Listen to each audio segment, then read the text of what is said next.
यह अर्धनारीश्वर का एक पवित्र स्थान है जो पुरुषों और महिलाओं की समानता को दर्शाता है। एक सादे पत्थर से बना बाबा बैद्यनाथ का विवादित मंदिर 72 फीट ऊंचा है। इस अनूठे तीर्थ में लक्ष्मी नारायण मंदिर, मां पार्वती मंदिर, मां संध्या मंदिर और मां कालिका मंदिर भी विद्यमान है।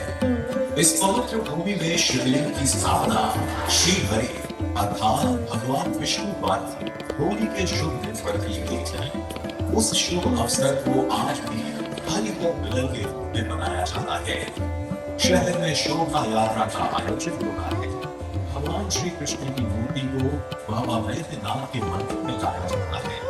यह भारत का एकमात्र तीर्थ है जहाँ शिव जी को गुलाल भी अर्पण होता है। भारत के प्राचीन और अत्यधिक लोकप्रिय तीर्थों में से एक इस अद्वितीय तीर्थ में हर साल श्रावणी मेला लगता है। महीने भर चलने वाला श्रावणी मेला भारत में सबसे लंबे समय तक चलने वाले उत्सवों में से एक है। इस मेले में भारत भर से लाखों श्रद्धालु आते हैं। कांवड़िया कहे जाने वाले यह तीर्थ यात्री सुल्तानगंज से गंगा जल लेकर भोर का जाम होते हुए 108 किलोमीटर की पद यात्रा करके बैद्यनाथ मंदिर पहुंचते हैं। देव के देव महादेव को गंगा जल का अभिषेक करते हैं और तीर पड़ने वाले बेल पत्थर चढ़ाते हैं। इस पवित्र यात्रा को पूर्ण करने वाले को अश्वमेध यज्ञ का पुण्य मिलता है। झारखंड के देवघर के भाग्य में ऐसे बेजोड़ तीर्थ का निमित्त बना था लंका नरेश रावण। एक पराक्रमी शासक और विद्वान रावण महादेव का अनन्य भक्त था। आध्यात्मिकता और शास्त्रों का ज्ञाता था, लेकिन अहंकारी और जिद्दी था। इसी अहंकार के कारण उसने भगवान शिव को कैलाश पर्वत से लंका ले जाने का मन बनाया। इसके लिए वह कठोर से कठोर तपस्या करने के लिए भी तैयार था। उसने अपना सिर शिव जी को अर्पण कर दिया। शिव जी ने उसे नया सिर दे दिया।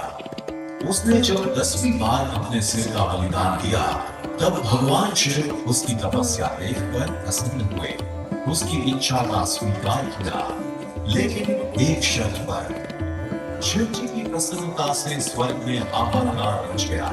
देवताओं ने भगवान विष्णु की मदद मांगी।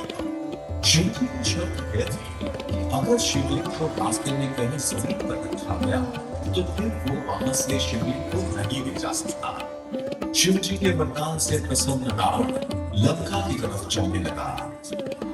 देवगण व्याकुल था। रावण के अधिक शक्तिशाली हो जाने के डर से चिंतित था।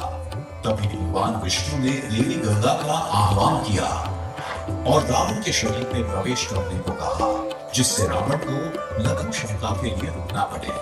कुछ समय पश्चात ही देवों की युक्ति सफल होती दिखाई दी, लेकिन रावण शिव जी का अनन्य भक्त था। वह जानता था कि लघु क्षमता के पश्चात बिना हाथ हुए शिवलिंग को छू नहीं सकता। उसने मदद के लिए आसपास देखा तो उसे एक चरवाहा दिखाई दिया, जो चरवाहे के भेष में भगवान विष्णु थे।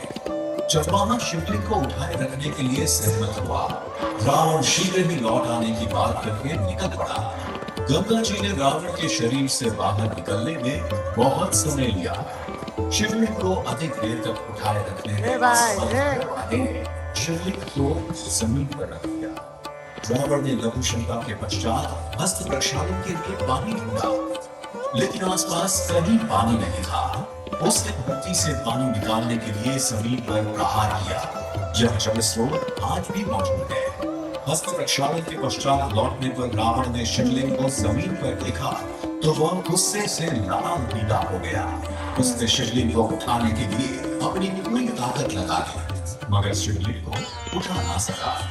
गुस्से में आग बबूला रावण ने शिवलिंग को जमीन में दबा दिया। रावण को कहाँ पता था कि वह जिस भूमि पर खड़ा है वह एक शक्तिपीठ है, और ऐसे रावण एक अद्वितीय तीर्थ का निमित्त बना। ऐसे बेजोड़ तीर्थ के प्रति अपूर्ण श्रद्धा रखने वाले हर साल यहाँ आने वाले लाखों श्रद्धालुओं के हम आभारी हैं। बाबा बैद्यनाथ की कृपा सब पे बनी रहे, ऐसी प्रार्थना के साथ हम अंतःकरण से कहते हैं कि इस पावन भूमि पर आपका सदैव स्वागत है। जय बाबा बैद्यनाथ। जय बाबा बैद्यनाथ, हर हर महादेव।